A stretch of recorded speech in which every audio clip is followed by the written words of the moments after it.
Hello, Whovians, and welcome to our second review for this weekend to celebrate the launch of Doctor Who Season 1.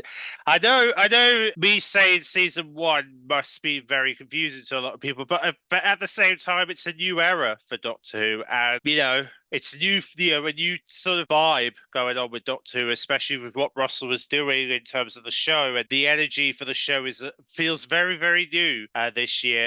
So that's why we're now labeling ourselves back to Season 1 for a whole new era, and I feel like we're in for some amazing content for Doctor Who to come. And now we are swiftly moving forward to discussing about the Beatles story, the Devil's Core. This is the episode that I've been looking forward to ever since they've been talking about it in interviews and stuff about the fact that they were going to do a Beatles episode. I think a lot of folks were looking forward to this one, especially with Jackson Musa being in this story. A lot of people were very curious to see how she was going to portray her character. Trust me, there's a lot to say in this story for sure. So you get the drill. If you are somebody who's trying to watch this later with family, or you're trying to avoid like any spoilers in particular for this story, then now is the time to look away. And I appreciate the support. Trust me, I appreciate the support, but go a little way, go look at all the other videos I'm doing.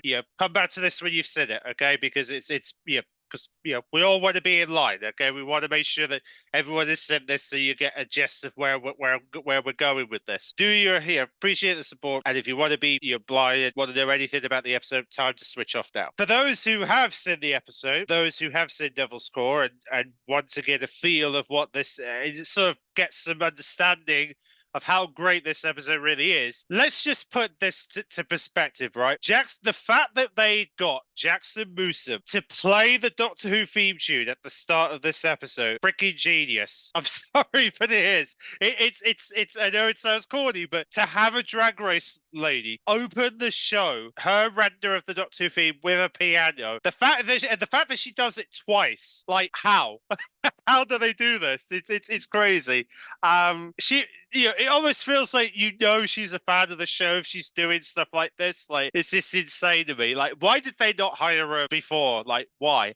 But nevertheless, she is playing a character called Maestro, and I know a lot of people were theorizing, could this be the Master? Is it the Master? Is it? It is not the Master. Let's cut the chase. This is not the Master, because I know people are going to say, "Oh, it has to be the Master." No, it isn't. This character in particular just so happens that this character is tied to some story, tied to a little loose thread that we got in the 60th anniversary episode, The Giggle. Because for those who have seen the episode, you probably will remember part where the Toymaker said that his legions are coming. You might remember that line, right? He mentions about his legions. Just so happens that Maestro is actually one of those legions. Yes, she is one of the Toymaker's legions, or perhaps you could say one of the children of the Toymaker, which I know it takes a lot to understand all this, but the fact that she's one of the childs of the Toymaker, she's one of those legions, she's basically a part of that family. Essentially, she has this idea of basically anyone trying to play a song or like play music, she'll take that music away from you, from your soul. Basically, is the gist of this character. She is literally doing whatever she can to try and take music away, to stop anyone from having joy with music, because she wants to be the center of the music Maestro. She wants to be the center of attention when it comes to music. That's essentially how this character rolls. And it's also very interesting because later in the episode, she does actually give us a tease to the person who waits. Yes, the person who waits, you may remember also from the 60th anniversary episode, the episode being the Star Beast, when obviously we had that fairy little character tell us that the one who waits is obviously she was that they were going to tell the one who waits about the Doctor, and well, just so happens that the Maestro is now turning around saying that the one who waits is on his way. So the fact that she says that kind of tells you the one who waits is going to be pretty much, and I think it's pretty much basically might very well be confirmed now to be the enemy we're probably going to meet in the series finale. So whoever this character is going to be the boss we're going to see at the end, or the enemy we're going to see at the end. So I have a sneaky suspicion it is, because especially the fact that they said it's almost here makes me think, yeah, it's going to be at the end of the series without a shadow of a doubt. This enemy is going to be boss who we're going to face at the very end, and it's going to be up to. It'll be interesting to see how the Doctor copes with that enemy when we get round to it. It'll be interesting. I think we'll be in for some interesting things regarding the Doctor and Ruby when we get to that character, whoever that character ends up being. Nevertheless, we now know this enemy's on the way now that Maestro mentioned it. So all comes back to the 60th anniversary of this Toymaker stuff, doesn't it? So yes, so it's interesting we had a little bit of that in this story, a little bit of story arcs coming from the 60th anniversary that's now being pushed forward into season 1, or maybe even beyond. Who knows? But I feel like it's going to be something we're going to see in the series finale, because given the fact that they brought it back on the second episode, I feel like we're heading towards something. Another thing to shout out about before we get to the majors of the story, we do see Susan Twist, who is playing the dinner lady. She refers herself as the tea lady, but in a way you could look at it as like, yeah, she's the tea lady. You'll notice in the scene where the Doctor is getting the cup of tea, he does not look at her. He does not acknowledge. Yeah, he chats to her. Doesn't seem to know. Yeah, he doesn't seem to look at their face, which makes you wonder. It makes you wonder because at some point during the episode, he does sort of talk about going to because there is a bit of a callback to the very first episode of Doctor Who in this episode, where the Doctor says, like, not too far from down the road is Trotter's Lane. He was there in 1963 with his granddaughter Susan. The fact that he talks about his granddaughter Susan, and we see this Susan Twist character, is it me? Are we looking at her character being potentially the granddaughter Susan? Something tells me that's going to happen, and I don't know what it is. The fact that we are seeing her as a tea lady, and the fact that she's meant to be popping up a lot in this series, or at least that's what we were told to expect, is that we were told that, she was essentially going to be popping up quite a bit in this series. I'm starting to wonder if she is Doctor's daughter from the future. And if she is, the Doctor basically was in the same room with his granddaughter and he didn't even know about it, which is very weird, isn't it? To think that he was in the same room as her, didn't even know it was her all this time. That is going to kill him when he finds out.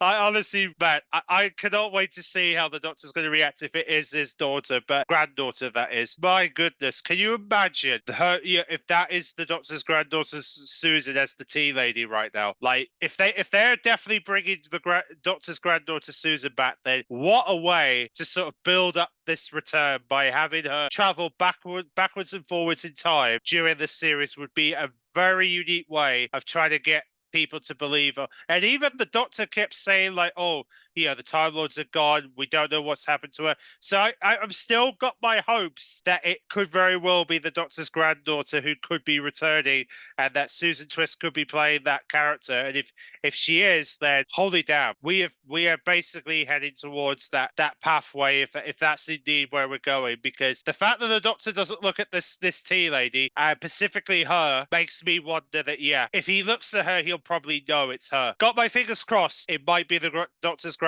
We'll have to keep our fingers crossed on this one, because they could easily pull us, easily throw us off on this one. I want to be could very well be the Doctor's granddaughter. If it is, then we've nailed it. Basically, we've nailed it. But yeah, so that's another thing that was also really cool, that they did a little callback to the very first episode where the Doctor was with his granddaughter Susan to open the series back in 63. And then, of course, we also got the appearance of Shirley Bassey and Johannes. Can I just say, Johannes in 60s clothing, can we please have more of this in Strictly, please? If somebody from Strictly is actually watching this by chance, can you please do more 60s dances and have Johannes dress up as this? Because Jesus Christ, he looks good at this. Like, he looks so good in 60s outfits. You need to do more 60s dance routines in Strictly. I'm sorry, but this is too good. You've got to have this in Strictly. Like, why are you guys not doing more of this in Strictly? I don't know, but this needs to be in Strictly. This needs to translate to Strictly after seeing this episode, because Johannes with an afro on top of his head, freaking perfect for Strictly right there, and that is material for Strictly. And I hope that Strictly take some advice from this episode and translate it into the series, because if they do, my God, when they do the 60s dance, he has to bring this afro back. I'm sorry. He has to bring this outfit back. There is no way I could watch a 60s dance, and if it's not Johannes dressed up like this, like they've got to have Shirley Blassie in that dance as well, because look at how much fun they had with shooting at where Millie Gibson. Like, they've got to have this dance in Strictly. They've got to. Like, come on, they've got to. But yeah, they were amazing though. Like, you could tell they had such a fun time filming this episode. Shirley Blassie, you know, she was having fun. Johannes was having fun, and also some of the dancers, you kind of came with the impression, and what that whole dance routine near the end, you kind of come to the impression that some of these people were trained by Strictly professionals, and if they were, that right there tells you the Strictly professionals know this routine, so they could definitely do this during the launch of Strictly this year. I honestly hope they are going to do this routine on Strictly, because if they do, what a way to open the series. Trust me, what a way to open Strictly than having the dance routine from Doctor Who in Strictly. I think they should do it. I honestly think they should do it. This right here is living proof that they should consider it right now. So yeah, fingers crossed. Maybe Strictly might bring Millie and Shooty onto Strictly Dance Floor to do this routine with Shirley.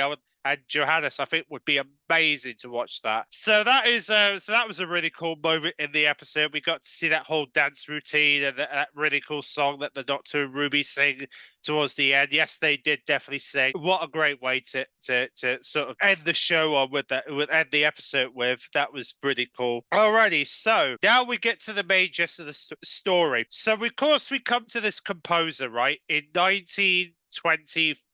We come to this composer who's trying to teach. He believes he's teaching a boy called William, right? Or Henry, sorry.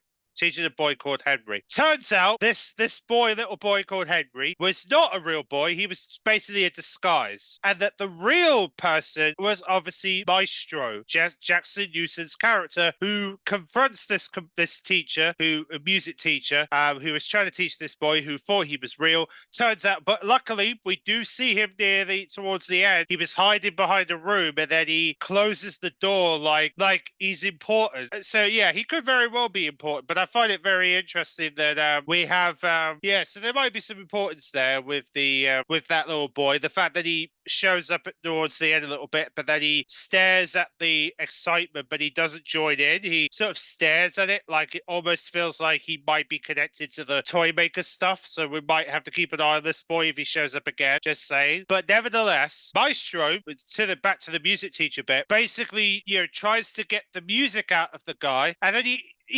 this character Maestro brings the music notes out of his body and eats it. Like this Maestro character eats music notes inside your soul and turns it into food for this character. Like, what? that is insane. Like, how is this a thing? Make it make sense. Anyway, but it's insane to me. That it's honestly insane to me that Jackson Mooson and character Maestro does that. It's just insane. And she obviously did it twice. She killed two people by taking music notes out of them. Obviously, at first, the Doctor was also very nervous about Maestro because he realizes that this could he realizes it possibly is connected to the Toymaker. And you could tell by the fear at the start of the episode, he was very furious about this character and knowing that, how powerful this character is, who is definitely the most powerful enemy. I could definitely see why Russell teased that in the announcement for Jackson Mooson, you can definitely see why. What was really interesting, obviously during the episode, we would see the Beatles, obviously with their producer George Martin. You'll notice that obviously it's worth pointing out they weren't able to sing the actual Beatle hits because of the copyrights, because of course the copyrights are very expensive for the Beatles, so that's why they're not allowed to use any Beatles hits. So yes, even though it would be cool to see them sing Penny Lane, Let It Be, etc., obviously they're not allowed to because of the hugely expensive copyright rights that they would have to the BBC would have to pay in order for them to actually re-perform those songs that the Beatles worked so hard on for years. Which, yeah, I know it sucks, but I'm afraid it's like the best they could do right now is to just come up with like material specifically for the episode.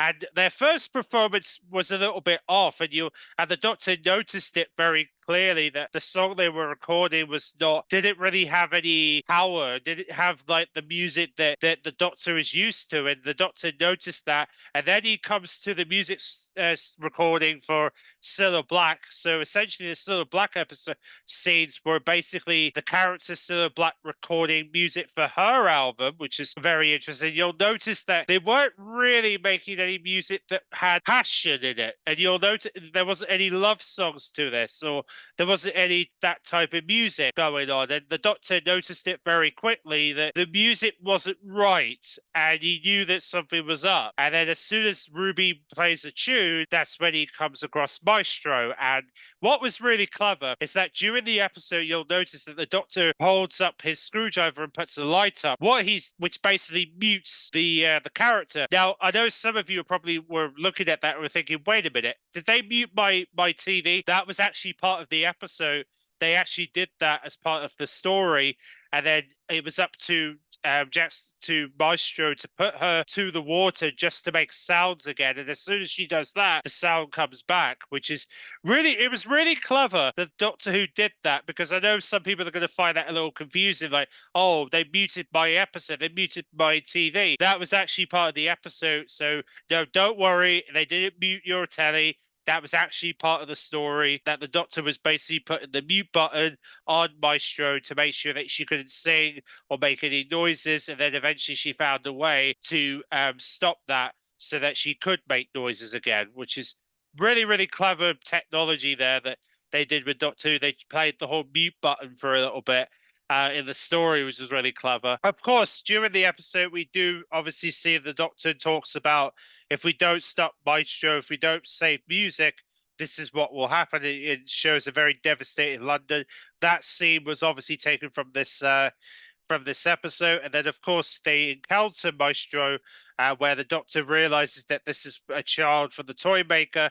And it's interesting that Maestro calls the Toymaker. So she talks about the Toymaker like it's her father, which I find very interesting that she refers to him as a father, because, like, would you refer the Toymaker as a father if you were a child of the Toymaker? Probably, but it just seems a little weary for her to say that, because you start to wonder, why would you label the Toymaker as a father? Because he wasn't really a father figure in a way. He was more of a manipulator of toys and the way of games and stuff. That's kind of how you saw the Toymaker during his reign against the Doctor. So yeah, it was really interesting that they did that. And then on top of that, of course, the Doctor tries to record a song.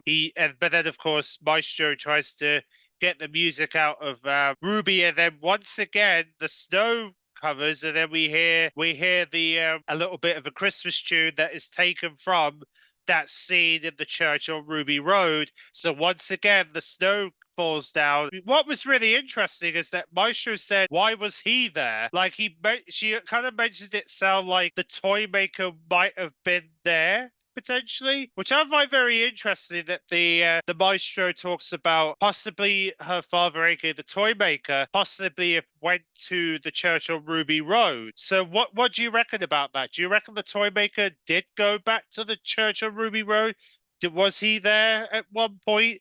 And if he was, why was he there? I have to wonder I have to wonder about that because it's interesting. She says, oh, why was he there at that time? So it makes you wonder, maybe the Toymaker has some sort of connection to the whole Dr. Ruby stuff, which I find very interesting if that's what's happening here, because considering the Toymaker's trap, maybe the Toymaker did something with Ruby we didn't know about. I don't know, maybe he was there for some purpose. I don't know, just I thought I would mention that in case it might be some sort of a plot thread that we are meant to be following. But I just thought it was really bizarre for Maestro to say, oh, yeah, why was he there at that time? Kind of made it sound like the Toymaker went back into Christmas time and sort of came across that church for a reason. Like, I don't know, I thought I would mention it just in case it was important. But of course, obviously, in terms of who stopped Maestro, even though the Doctor found some of the notes, the final notes were found by John Lennon and Paul McCartney from the Beatles, who found the note and were able to put Maestro back into the instrument to the point where Maestro basically said those words like, "Oh, the person who waits is coming." And talking about all of that before getting trapped into the piano. So the fact that John Lennon and Paul McCartney were able to find the note to save the Doctor and Ruby really does show that they were able to find their music in the end. And then, of course, that's where we came up with that whole Twisted song, which led to that performance. And then, of course, the Doctor talks about everyone's playing music now because they were able to save music by defeating Maestro finally, thanks to the Beatles members John Lennon and Paul McCartney, who saved the Doctor. So what was also really cool in this episode is we also got to see a scene where the Doctor went into, well, obviously we saw them at the beginning walking through Abbey Road Crossing, which is famous crossing that was used in the Beatles album. What was really cool is that when they went back through to Abbey Road, the Abbey Road crossing, it was actually playing like a piano on the street, which I thought was really clever. They did like this sort of piano moment with the Abbey Road crossing, which I thought was really unique and very genius. Whoever did that was so like spot on. Like it almost feels like you're walking on a piano, which I thought was really clever. Now, also on top of that, I do need to obviously give a shout out the fact that Murray Gold was in this episode and he looked very nervous because he was being pointed on by the camera. He almost feels, he kind of looked like he was camera shy a little bit. So, by the way, in case you're wondering who Murray Gold is, he's essentially the composer for Doctor who was seen in this episode very briefly. So yes, the guy, the bald-headish guy is essentially Murray Gold, who is the composer for Doctor Who. He's the guy who wrote the theme. He's the guy who's written a lot of the music for this series. So you got to give him thanks for making music for this series because if it wasn't for him, none of the hits would be happening. We wouldn't be getting music that we got in this season if it wasn't for Murray Gold. And he was also responsible for David Tennant's beginnings as well, so as Doctor Who. So, yeah, you got to obviously give Murray Gold credit for making some amazing music for Doctor Who, not just in the past, but also in the current as well. So, a huge win to have Murray Gold back. And it was great to see him in the episode, even though he was a little bit camera shy. Nevertheless, it was also really cool as soon as they went into the TARDIS closes the door like in time with the music, which I thought was really clever. They did that. So either way, we've had a lot of really clever things. And also, can I just say, the transition from the Doctor and Ruby's regular clothing to the 60s clothing and the TARDIS was spot on. It was so good. Love that transition. They go through the bottom corridor. They come up the top corridor with 60s outfits. I loved it. I loved every second of that transition. This episode, I have to say, was probably one of my favorite episodes of the series so far. And it's weird for me to say this considering we've only just had 2 episodes, but my goodness, what a story. And I know some people are going to criticize, yeah, but the Beatles weren't in much. Well, the Doctor chat with Paul McCartney, Ruby chat John Lennon, and obviously this was at a time when this was at a point in the story where obviously there wasn't really any music. And then as soon as they saw Maestro through spoons and metal objects, you saw that John Lennon was saying, oh, stop wasting my time. And then Paul McCartney was shouting at the Doctor, They almost felt very angry because, Maestro was trying to get people to sort of basically forget about the music, the happy music, and think about the anger and sad music that Maestro wants the world to think about. So yeah, that was a really unique moment for the whole dinner, the whole team room moment inside Abbey Roads. Even though they didn't call it Abbey Roads, they called it MIA recording sessions back then. But hey, that you get the gist. But nevertheless, I really enjoyed the. I actually really enjoyed the episode. I think the episode was just spot on. Really, so good. So good to such a good episode. And yes, like I said, I know the Beatles weren't in much, but they're still appreciated. That's the main thing. We did get to see them record that whole Twisted song at the end. Really cool that they got the Beatles to do that. And hopefully, yeah. So, I mean, I know, and again, I know it sucks they weren't able to sing their actual songs, but that was because of copyright laws. But at the end of the day, I believe we got an amazing, great, a fantastic story in Devil's Core, and I really enjoyed it. And I would love to hear in the conversation below what you guys make of this story, because I believe it was probably one of the best episodes of this series so far. But I feel like we're going to see more great episodes coming up, especially the Bridgerton episode. I feel like that's going to be really good when we get to it. We also got, and then of course next week we got the Stephen Moffat episode Boom, which the teaser trailer, it's really interesting because the teaser trailer makes it sound like it could an episode which could close to a finale episode in a way, which I'll be very interested if it plays that way, because if it does, then there could be some serious consequences in this episode that coming up next week that might actually put the Doctor in danger, in so many dangerous scenarios in next week's story, because of the type of story we're going to be seeing next week is definitely makes it sound like we could be seeing some consequences potentially happen in this story that might not look good for the Doctor Ruby, but you never know. Nevertheless, we can all look forward to that next week. That will be our review for Boom, Stephen Moffat's first script since the 12th Doctor's regeneration back in 2017. So it'd be great to have him back in the writer's chair once again. But in the meantime, there'll be links to see in both of the episodes in the description, as well as links to the Whoniverse on BBC iPlayer.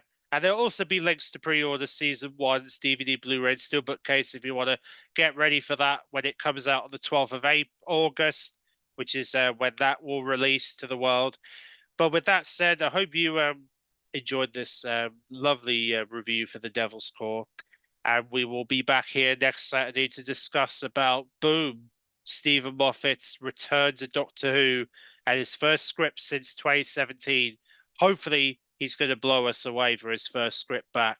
We'll see what happens. But nevertheless, thanks for watching, and hopefully you have the good rest of your weekend. And I'll have a Who Universe news hopefully out on. I might have a Who Universe out on Monday. Looking at, obviously discussing about the synopsis for Boom, as well as the overnight figures for the first 2 episodes of Doctor Who. So, you there.